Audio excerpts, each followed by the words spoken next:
Massachusetts on Pleasant Street in front of the First Congregational Church, and this church was made here in two pieces. The reason why is because it's really a chapel and a church combined together into one, and it's very hard for people to see, so I'm going to point that out along the way. But the history of this church goes back to the very beginning when it was Island Parish. In the 1820s, this along with the First Baptist Church were together in a wooden building in the Kmart Plaza area. They moved up to where is now the Lynch School was, and they had their own First Congregational Church there for a long time, and they had their own cemetery across the street. And so what happened was that they wanted it closer to downtown because more people were moving this area. And so they wanted to have a ability to attract people. And so what they did in two parts, they moved downwards. And what the parts were this.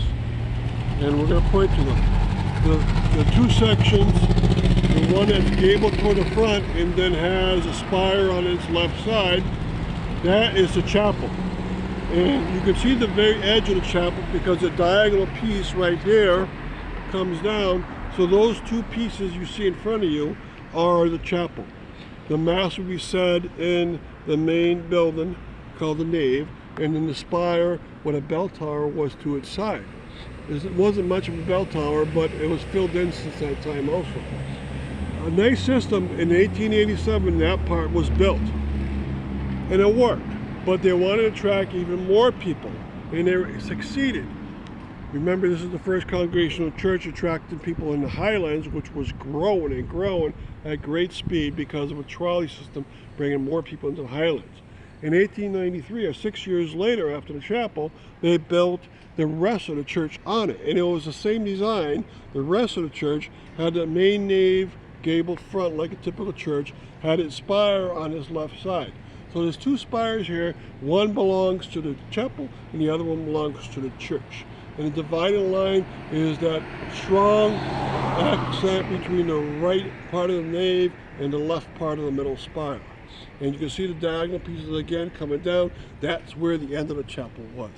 Quite a system, and it also worked. So by 1893 it was growing larger and larger. Remember, there was a downtown Second Congregational Church, and so it had a competitor, but they attracted downtown people. This one was uptown, and it got stronger, and it's actually moved. Remember, this is the third one. It's actually moved through the years towards the population where it was in the outskirts. Nowadays, it's not part of Congregational Church, but it's changed over, and it's been recently bought this year by a new group of South American Baptist Church style. Thank you for coming on the song.